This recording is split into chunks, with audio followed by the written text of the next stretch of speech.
Avec plaisir. Déjà, bonjour à tous et merci d'être venus si nombreux, ceux qui sont venus ce matin, hier et puis qui reviennent aujourd'hui.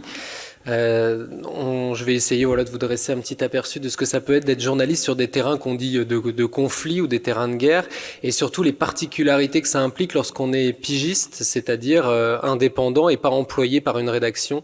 C'est-à-dire que moi je travaille ni pour TF1, ni pour Mediapart ou La Croix, mais par contre je peux travailler pour eux de temps en temps, des fois pendant un mois, des fois pendant une semaine. Je décide pour qui je travaille, ou des fois, a fortiori, les gens décident s'ils veulent travailler avec moi. Voilà un peu la particularité de ce statut. Pour ceux qui étaient là ce matin, c'est assez intéressant parce que le journalisme de terrain et ce journalisme de conflit bénéficient encore d'un capital confiance ou d'un capital sympathie qui est extrêmement prégnant. Et ce matin, ça allait un peu à l'encontre de tout ce qu'on a entendu parce qu'on parlait de défiance généralisée en fait vis-à-vis des médias, vis-à-vis des journalistes, alors que paradoxalement, le journalisme de guerre et les reporters de guerre sont quand même les moins objectifs du monde, dans la mesure où sur des conflits, et comme très récemment par exemple en Ukraine, on est soit obligé de choisir un camp du côté duquel on va couvrir ce conflit.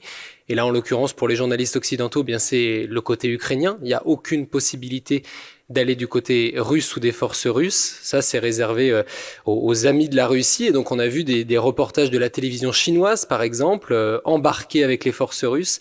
Mais vous ne verrez aucun journaliste occidental, en tout cas pour l'instant, ou de ce bloc de l'Ouest, faire du reportage du côté des Russes. Donc, de facto, on a beaucoup critiqué le manque d'impartialité ou une vision biaisée. Le journalisme de guerre, de toute façon, et depuis ses débuts, ne relate la plupart du temps le conflit que d'un côté, ou en tout cas que d'un côté majoritaire, soit parce qu'on y a accès de manière plus simple, soit parce qu'on a choisi d'y accéder, soit parce que la violence des belligérants et leur radicalisme, et c'est notamment le cas au Sahel, ne permet pas d'aller leur parler. Pour tout ce qui est couverture des mouvements djihadistes, c'est extrêmement difficile d'aller rencontrer ces gens et de faire ce qu'on appelle de la parole contradictoire. Hein. Donc ça peut exister. Moi, notamment dans le cadre de la rédaction du livre avec Sophie, j'ai parlé pendant des années avec des gens qui gravitaient autour de ceux qui l'ont enlevé, mais sans jamais vraiment savoir qui étaient ces personnes, est-ce que ce qu'ils me disaient était vrai. Donc c'est des choses qu'on essaye de recouper, mais on a toujours cette part d'incertitude et de difficulté d'accès du fait de la violence de ces belligérants-là. Donc je vais pas vous refaire l'histoire du journalisme de guerre au sens strict. Hein. Le tournant médiatique, il a vraiment eu lieu pendant la guerre du Vietnam, où là les États-Unis ont estimé à l'époque avoir perdu la guerre de l'opinion. Et depuis, et ça fait un petit peu écho à ce que je viens de vous dire, on a ce journalisme qu'on appelle embarqué, ou embedded, si on le dit à l'américaine ou à l'anglo-saxonne, c'est-à-dire que les forces armées nous embarquent avec elles pour couvrir une partie du conflit qu'ils ont choisi de nous montrer. Et c'est devenu la norme dans la quasi-totalité des conflits récents, ou en tout cas de ces 50 dernières années, depuis le Vietnam, au Mali, en République centrafricaine, et plus récemment au Levant, hein, où les armées françaises ont été engagées elles aussi. Donc ça a des avantages et des inconvénients. L'avantage, c'est qu'au Sahel, il est maintenant impossible pour moi ou pour mes collègues de prendre une voiture et d'aller dans le centre du Mali, à Mopti par exemple, ou au nord de Mopti, pour aller faire du reportage, puisqu'on est devenu une cible privilégiée de ces groupes armés terroristes. Donc la seule manière d'accéder à ces zones, c'est d'y aller avec des forces armées qui s'occupent de votre sécurité. Le désavantage, par contre, c'est que vous savez, en montant dans ce VAB là, ce véhicule de l'avant blindé, c'est un peu le moyen de locomotion des militaires français, si on veut le dire succinctement. Vous savez qu'on va vous montrer simplement ce qu'ils ont envie de montrer, et puis que vous n'êtes plus libre, vous êtes libre de poser vos questions en soi, hein, mais les interlocuteurs vont être choisis. Donc de toute manière, vous perdez une certaine indépendance, puisque c'était ça aussi le thème, c'était journaliste indépendant. Alors je vais pas foncièrement revenir sur la notion d'indépendance quand on est journaliste pigiste. Je pense qu'in fine le propos y répondra. Pour moi, il n'y a pas foncièrement de notion d'indépendance. Soit on est tenu par les contraintes financières, soit on est tenu par une commande médiatique. On est indépendant dans le sens où, et je suis indépendant dans le sens où je peux choisir pour qui je bosse, mais dans les faits, cette indépendance, elle est quand même toute relative. Donc voilà pour le préambule. Alors c'est pas toujours le cas, je vous ai donné les pires cas où il faut vraiment choisir son camp. Moi j'ai eu, et je mets ce mot entre grosses guillemets, hein, la chance et le choix de travailler sur le continent africain. Donc je suis arrivé en République centrafricaine en 2014, au tout début d'une opération française qu'on avait appelée Sangaris. Peut-être que certains en ont entendu parler à l'époque. Donc pour vous situer le conflit brièvement, on a un coup d'État, une milice, en tout cas des rebelles venus du Nord, majoritairement musulmans, qu'on a appelés à l'époque les Séléka, et qui, en descendant sur Bangui, la capitale, pillent, massacrent, violent, et arrivent, c'est la politique de la terre brûlée, comme ils appellent ça, et arrivent dans la capitale et mettent au pouvoir le putschiste Michel Djotodia. Dans la foulée, évidemment, il y a des milices d'autodéfense qui se montent, les anti-Balaka, eux sont majoritairement chrétiens ou animistes, et donc là, on rentre dans une machine infernale qu'on peut pas stopper, et ça revient à nos histoires de fake news et de désinformation de ce matin. C'est que les politiques de l'époque instrumentalisent le conflit, qui est parti sur des bases éminemment politiques. C'était simplement un président qui voulait en remplacer un autre, et ils l'instrumentalisent sur une base religieuse. Ils montent contre elles, des communautés qui en apparence vivaient très bien ensemble depuis des années, et on arrive à ce conflit qu'on a présenté très rapidement au début comme communautaire ou religieux, des musulmans qui tuent des chrétiens et vice versa. Là où c'était passionnant, et encore une fois avec les guillemets qui s'imposent, c'est que dans ce type de conflit que j'ai pu couvrir pendant plus de 2 ans, j'ai passé 2 ans et demi en République centrafricaine, donc correspondant pour les différents médias que Mélanie a cités, c'est que j'avais accès à la fois aux bourreaux et à la fois aux victimes, et parfois aux deux dans la même journée. Sachant que la ligne de front n'était pas une ligne de front au sens strict du terme, il n'y avait pas de bombardement, c'était des combats avec de l'arme, on va pas dire légère, puisque des fois ça tapait quand même au lance-roquettes, et puis ils ont des mitrailleuses lourdes qu'on peut monter sur des pick-up, et donc là on rentre plus dans du petit calibre au sens militaire du terme, mais c'était pas une ligne de front avec des ennemis qui se font face. C'était, vous marchiez dans la rue, et tout d'un coup un gars suspect ou désigné comme tel se faisait lyncher par une foule en furie, et 1 heure après, les proches, les familiers ou la communauté de ce gars se disaient: attendez, nous la vendetta c'est pas terminé, on va aller dans le quartier puis on va aller se venger. Et ça a été ça pendant des années, enfin en l'occurrence ça a été ça de manière très très prégnante pendant 3-4 mois, de décembre 2013 jusqu'à mars-avril 2014, où c'est des lynchages quotidiens et pas foncièrement des lynchages unipersonnels. Des fois c'est simplement on attaque une église, on la brûle, il y en a 50 dedans, c'est parfait, ça fait 50 d'un coup, et vice versa de l'autre côté. On était sur du chiffrage de masse, quoi. Là, notre travail, ou en tout cas mon travail à l'époque, parce que moi c'est ma première zone de conflit, je débarque là-bas littéralement la fleur au fusil. D'ailleurs, on parlera peut-être, vous avez entendu le débat sur tous ces journalistes présentés comme jeunes, pigistes et inexpérimentés qui débarquent en Ukraine et qui suscitent le courroux de tous les commentateurs et journalistes expérimentés qui, eux, ont le droit d'y aller, mais pas les jeunes. Donc si ça vous intéresse et si ça vous fait réagir, moi je serais ravi d'en parler avec vous après. Mais pour le coup, je serais bien malaisé de lancer la première pierre, parce que je suis arrivé en Centrafrique, j'avais 19 ans, j'avais jamais pris l'avion de ma vie. Et je suis arrivé là-bas, j'avais trouvé quelqu'un qui venait me chercher à l'aéroport, ce qu'on appelle un fixeur, et j'ai appris un peu à la dure. C'est-à-dire, on est sorti de l'aéroport et c'était le premier lynchage, 1 heure dans le pays, quoi. Donc je pourrais difficilement lancer la pierre à ceux qui se lancent comme ça, billes en tête, sans foncièrement de formation, et on y reviendra. Et je sais même pas pourquoi j'ai digressé là-dessus, où j'en étais. Les bourreaux, les victimes, tout ça dans la foulée, oui, c'est ça. Et ça qui est assez particulier avec les conflits globalement en Afrique centrale, c'est qu'il n'y a pas de ligne de front. Donc on a des gens c'est le cas dans l'est de la RDC notamment, qui est en guerre depuis 20 ans, où il y a une mission de maintien de la paix, la MONUSCO, depuis maintenant plus de 20 ans, 22 ou 23 ans, et où les groupuscules et les alliances ne cessent de changer. Et c'est des combats auxquels vous pouvez assister, et le lendemain ou la semaine d'après, passer dans l'autre camp. Sans problème majeur, hormis des problèmes logistiques, mais inhérentes à la façon dont on monte ces reportages. Ce qui est globalement impossible de faire au Sahel, impossible de faire là en Ukraine, et qui est difficilement possible en Afghanistan, par exemple, où j'ai aussi travaillé, où on peut passer du temps avec les talibans, en tout cas ceux-là, mais pas foncièrement faire un premier embed avec les forces américaines quand elles y étaient, puis retourner dans le village et puis aller parler aux Taleb, quoi. Ça marche un peu moins. Donc voilà, les situations sont vraiment diverses, et donc c'est des choses qui sont pas forcément évidentes à documenter, notamment quand vous êtes indépendant, parce que En gros, si je devais résumer ce que c'est qu'un journaliste indépendant, je dirais qu'on passe la majorité de notre temps à faire des choses qui ne relèvent pas du journalisme. Pour le cas de la Centrafrique, par exemple, bah, il va falloir trouver un endroit où dormir. Il va falloir trouver quelqu'un qui est capable de traduire, et il va falloir aussi trouver comment se laver du linge, tout simplement, quand vous y passez 3 semaines ou un mois, et en l'occurrence 2 ans, là. Ça peut paraître bête comme considération, mais quand vous êtes dans une ville où il n'y a plus d'eau potable au début, ne serait-ce que boire et manger, ça pose un problème logistique qui est assez conséquent. Il faut faire des demandes de visa, il faut trouver les avions.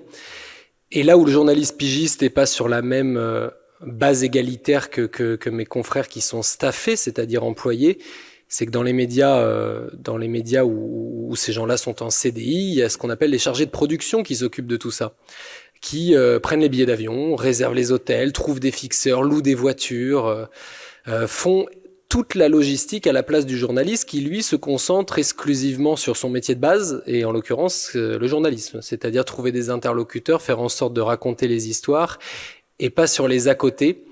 Et ça, c'est une charge mentale qui est extrêmement conséquente et qui occupe une vaste partie de mon travail et de notre travail, notamment là dans le tout début du conflit ou du déclenchement du conflit en Ukraine. On s'est retrouvé confronté, moi je devais partir au lendemain de l'invasion russe, c'était en tout cas le plan, et on s'est retrouvé confronté à quelque chose d'assez problématique, c'est qu'il y avait une pénurie de traducteurs. Le président ukrainien a réquisitionné les hommes de 18 à 60 ans, ce qui fait qu'on s'est retrouvé dans l'incapacité d'avoir des chauffeurs, d'avoir des gens qui puissent louer des voitures, d'avoir des gens qui puissent nous aider à traduire. Et ça a été, dans les premiers jours, extrêmement difficile pour les gens qui y sont allés dès le début, de pénétrer en territoire ukrainien, mais surtout de pouvoir y travailler correctement, puisqu'on n'est quand même pas beaucoup de journalistes francophones à parler ukrainien et russe, quoi. Donc ça s'est réglé évidemment, puisque on trouve des solutions toujours. Déjà on a trouvé des fixeurs qui sont devenus fixeuses, des femmes puisqu'elles n'ont pas été réquisitionnées, des traductrices, des gens d'autres nationalités qui aident et qui travaillent. Mais vous voyez, c'est ce genre de problème logistique auquel on est confronté en permanence et qui ne font pas partie en soi du reportage. C'est des choses qu'il faut régler avant de pouvoir y aller. Autre chose compliquée, et bon, la Centrafrique va continuer d'être mon exemple fil rouge, c'est que moi j'avais à peu près 5000 euros de fonds de roulement, enfin en tout cas de fonds de roulement, de réserve économique quand je suis arrivé en Centrafrique. Et la différence entre les indépendants et les staffés, c'est qu'on n'est pas payé à la fin du mois, on est payé un mois après.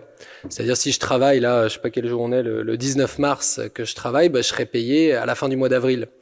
Et ça pose un vrai problème quand votre journée de fixing, traduction, location de voiture, elle vous coûte 250 euros, comme c'était le cas en Centrafrique à l'époque. C'est-à-dire que pour 10 jours de travail effectif sur le terrain, j'en avais pour 2500 euros de frais. Donc je vous laisse faire le calcul, au bout de 3 semaines et demie, j'avais plus un rond, j'avais travaillé, c'était pas le problème, mais par contre, je le toucherais qu'un mois et demi après. Donc j'ai pas eu d'autre choix que de rentrer. Je suis allé vider des poulets, pas au Mans en l'occurrence, mais à Pornichet, là sur le marché, pendant 2 mois. J'ai repris des sous pour pouvoir repayer un billet et je suis reparti. Mais cette logique-là financière, pareil, je l'ai appris à la dure, et beaucoup des gens qui débutent, et notamment de tous ces pigistes qui arrivent en Ukraine, vont sûrement l'apprendre aussi à la dure. Pour ceux qui ne l'ont pas encore expérimenté, c'est que le travail, il sera payé, mais plus tard. Et s'il est payé, parce qu'il faut le réclamer, et la majorité des médias en France, en tout cas, ont leur petite réputation, il y en a qui sont plus réglo que d'autres sur les dates de paiement. Donc vous rajoutez ça à votre case logistique qui n'est pas journalistique, c'est réclamer d'être payé. Et pas forcément ceux auxquels on pense. Ils mettent du temps à vous payer si vous tenez pas votre liste. C'est à vous d'envoyer, tel jour j'ai travaillé pour vous. Et encore une fois, je ramène ça à la situation qu'était la Centrafrique à l'époque. Je passe mes journées à documenter des massacres, et le soir, il faut que je pense pour qui j'ai bossé, le mettre dans mon fichier Excel et leur envoyer à eux pour leur dire, voilà, j'ai fait ça tel jour, ce serait bien de penser à me payer dans un mois et demi. Voilà, donc ça c'est les pigistes, et c'est pas qu'en condition de guerre ou de conflit, c'est simplement exacerbé par le fait qu'on est dans des pays instables, mais c'est la condition de tous les pigistes en France à l'heure actuelle, qu'ils travaillent à Paris, à Nantes ou au Mans, quoi. C'est sensiblement la même chose. Donc voilà pour la charge mentale et pour l'argent, pour le coût de la guerre. Et ça c'est des choses qu'on n'apprend pas à l'école, moi qu'on m'avait pas appris à l'école, et que j'essaye maintenant de restituer dans la mesure du possible lorsque je fais des interventions dans les écoles de journalisme, c'est de pas de démythifier, mais c'est vrai que ça fait rêver de dire ce capital sympathie dont on parlait au début du journaliste qui va sur le terrain, qui couvre des conflits. C'est cette aura un petit peu de la classe la plus noble que peut porter le journalisme avec l'investigation. Bah, il est temps enfin, j'essaye en tout cas de la démythifier un peu parce qu'on passe plus de temps à gérer de la logistique qu'à faire du journalisme en soi, quoi. Et que c'est bon que les jeunes journalistes qui sont en école se rendent compte que monter un dossier pour partir, et j'entends un dossier simplement pour réussir à rentrer dans le pays. Alors en Ukraine, c'est plutôt facile, hein. Vous prenez un avion ou même votre voiture, vous franchissez la frontière en Pologne ou en Moldavie, vous êtes rentré. Mais c'est pas pour rien qu'il y avait quand même beaucoup moins d'indépendants lors de la chute de Kaboul ou beaucoup moins d'indépendants lors du début de la guerre en République centrafricaine. Ça impliquait des visas, ça impliquait un peu de logistique supplémentaire et surtout une distance bien plus conséquente que là le conflit en Ukraine, sans minimiser le travail de ceux qui y sont évidemment, hein. Ce que je veux dire, c'est que logistiquement parlant, voilà, je vous en ai parlé, il y a des pays où c'est très très compliqué, d'autres où c'est plus facile. Il y a un exemple un peu parlant en termes de risques, parce que les risques, bon, c'est les bombardements là quand on est en Ukraine, quand on est sur le front ukrainien, les bombardements c'est prégnant. Quand moi je suis en Centrafrique, au Mali, au Congo ou au Soudan du Sud, c'est les armes tout simplement. Je veux dire, quand c'est des combats urbains, c'est du lance-roquettes, de la Kalachnikov, où là on peut prendre quelque chose sans foncièrement avoir été pris pour cible initialement, mais on peut être un dommage collatéral. Et puis il y a des trucs auxquels on pense pas, mais qui pour le coup tuent de manière beaucoup plus efficace. J'étais en reportage au Soudan du Sud et l'idée c'était d'illustrer la stratégie donc dans un territoire contesté entre le Soudan et le Soudan du Sud qu'on appelle le Kordofan. Donc il y a du pétrole là-bas en l'occurrence, le Nil bleu c'est son surnom. Et le président de l'époque, Omar el-Béchir au Soudan, bombardait avec des bombes à sous-munitions. Donc des bombes à sous-munitions, c'est une grosse bombe qui lâche plein de petites bombes. Il bombardait l'intégralité des champs cultivables dans cette zone. Et sa stratégie, c'était pas de tuer des gens, c'était simplement de rendre la vie impossible sur place, puisque les champs étaient ce qu'on appelle pollués, parce que les bombes explosaient pour certaines, mais d'autres n'explosaient pas, les fameuses sous-munitions. Et donc on pouvait plus cultiver. Donc il asservissait et il créait une famine volontaire pour que les gens quittent ces territoires. Donc nous, on a trouvé ça intéressant d'aller là-bas. Ce qu'on n'avait pas mesuré, c'est que si les gens crevaient de faim, bah nous aussi, on allait crever de faim.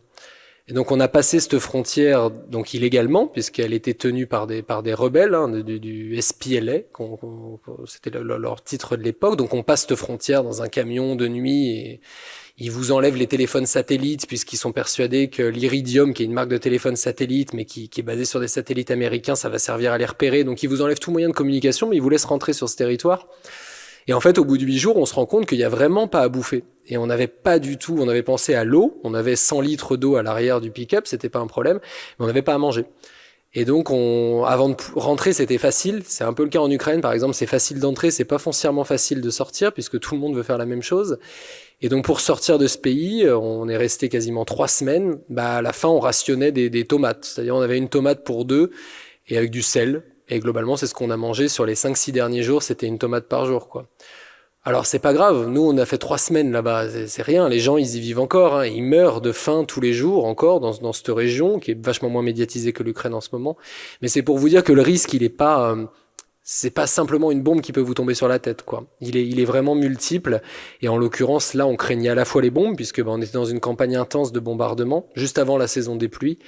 En gros ils polluent les champs avant qu'on puisse semer ou alors au moment des récoltes pour ce qui a été semé. Et voilà. Donc, mais c'est pas les bombes qui nous faisaient finalement qui nous ont le plus embêté, c'est plutôt la faim, quoi. Parce que quand vous avez faim, vous êtes plus des masses efficaces quand même, hein. La première journée, ça va, la deuxième journée, ça va, mais quand même récolter des témoignages, bah, vous êtes aussi fatigué que les gens, bah, c'est quand même pas. Donc voilà, c'est des trucs pareils qu'on apprend pas foncièrement à l'école, mais qu'une fois qu'on l'a fait une fois, moi je repartirai pas là-bas sans emmener de la bouffe de manière un peu plus conséquente, quoi. Pour la sécurité, qu'est-ce que je voulais vous dire sur la sécurité? Oui, donc il y a ce débat effectivement sur l'Ukraine en ce moment. J'ai encore le temps ou pas? Ou je parle trop? Il me reste 4 minutes. Alors, attends, je vais avancer.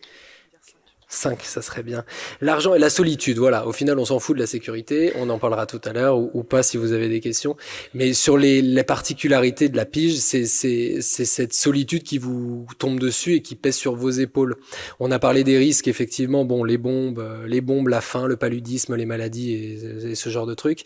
Mais il y a aussi tout ce qui est tout ce que vous devez gérer tout seul et où personne vous épaule.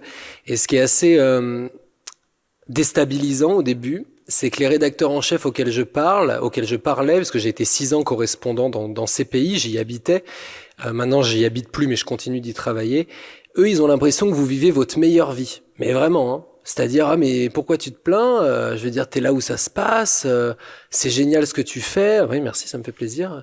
Sauf que le problème, c'est que eux, ils font 9h, 19h, et nous, moi, en l'occurrence, bah, on fait minuit. C'est du 24-24, 7 sur 7 pendant 2 ans. En l'occurrence pour la Centrafrique, dans des pays à moindre intensité. Je veux dire, si vous êtes correspondant à Washington, effectivement que vous avez des heures de repos. Mais si vous êtes corresse au Mali sur le début d'une guerre ou d'une intervention française, les heures de repos, ils en ont rien à carrer. Les week-ends, ils en ont rien à carrer. Et globalement, vous bossez pour tellement de médias différents qu'il y en a toujours un qui va vous appeler à 4 du mat parce qu'il s'est passé quelque chose, ou à 23h parce qu'il se réveille tout d'un coup, il lui faut quelque chose à la note du lendemain. Et cette pression permanente, elle est extrêmement difficile à gérer. Elle vous met dans un état d'épuisement. Alors soit vous la gérez très bien, soit vous la gérez pas bien, soit vous faites comme moi un peu entre les deux. À un moment donné, vous finissez par tout envoyer chier tout le monde et vous leur dites écoutez c'est bon, toi le week-end tu travailles pas, bah moi là j'en ai marre, il est mort, il sera toujours mort demain et puis on en parlera demain. Mais c'est pas non plus foncièrement la bonne technique. Et alors, ouais, tu peux éteindre le téléphone, mais on te le reproche. Moi, on m'a reproché quand même à plusieurs reprises. Je l'éteignais plus à la fin, mais Centrafrique, j'en avais 4 quand même, parce qu'il y a des opérateurs téléphoniques qui marchent plus ou moins bien, et donc comme faut être joignable tout le temps, j'avais 4 cartes SIM et 4 téléphones différents dans chaque opérateur. Et ça, les médias ne prennent pas en charge ces coûts-là. Hein. Pour les plus généreux, notamment Radio France Internationale, ils vous payent la moitié de votre forfait Internet et vos forfaits téléphoniques quand il y a Internet. Mais la plupart du temps, c'est vous démerdez et vous ponctionnez sur votre salaire, donc votre pige, on appelle ça. Pour vous donner une idée, une pige pour France Info, c'est 75 € par exemple. Donc il faut que j'en fasse beaucoup pour payer un loyer, fût-il en Centrafrique. Bon, une pige pour la télé, c'est quand même beaucoup plus cher. Un sujet globalement tourne autour entre 900 et 1000 €. Mais vous voyez que vous faites pas un sujet télé tous les jours. Ça nécessite du temps, voilà. Donc voilà pour le tableau qui est pas foncièrement très optimiste, mais j'espère qu'il a été, puis qui est pas exhaustif non plus. Après, on s'accroche. Hein, tu parlais de YouPress, du collectif auquel je fais partie, où on se serre les coudes et on essaye de dépasser cette solitude avec l'émulation qu'on peut avoir et on n'est pas une simili-rédac, mais on s'entraide et on se motive quand la motivation retombe. Et si je peux finir sur une anecdote qui, pour le coup, moi, me pousse à continuer ce travail-là en tant qu'indépendant, c'est qu'il y a quand même effectivement beaucoup plus de désillusions que de choses que l'on fait avancer par nos reportages. Mais donc en Centrafrique toujours, il y avait ce qu'on appelait des enclaves, c'est-à-dire que la communauté musulmane s'est retrouvée bloquée dans des villages disséminés partout dans le pays, et l'ONU protégeait ces villages d'incursions de milices qui voulaient tuer les musulmans. Je vous la fais courte, hein. Et ces enclaves-là, le gouvernement de l'époque, donc les gens voulaient partir. Ils étaient vraiment bloqués, entourés de casques bleus, donc protégés mais bloqués, mais ils voulaient partir, quitter ce pays qui voulait plus d'eux. Et la ministre de l'époque, il y avait un ministère de la Réconciliation nationale, elle nous avait dit, donc je bossais pour France 24, mais si on les laisse partir, avec qui on va se réconcilier à la fin? Et c'était tellement franc que moi j'en étais resté bouche bée, j'avais dit ouais c'est pas con comme argument, mais bon... ils veulent partir quand même et vous les empêchez de partir, ce qui est légalement est pas très légal. Donc il y avait toutes les organisations Human Rights Watch et tout ça qui le dénonçaient depuis des semaines. Et nous, on s'est fait enfermer dans une des enclaves, donc pendant plusieurs jours, et on a fait ça dans plusieurs enclaves. Et quand ce reportage est sorti quelques semaines après, et ben le lendemain, l'intégralité des enclaves, il y en avait 4, c'était à minima 180 000 ou 200 000 personnes en cumulé, et ben se sont ouvertes. Un reportage à France 24, 5 minutes, et le lendemain, donc tous ces gens ne sont pas partis, mais tous ceux qui le voulaient ont rejoint le Cameroun voisin et ont pu quitter le pays. Donc moi, c'est des petits trucs comme ça auxquels je me raccroche et j'oublie les difficultés de staff, et puis on le fait pour quelque chose, et en l'occurrence pour ces gens qui ont pu sortir grâce à ce reportage, quoi. Voilà, merci.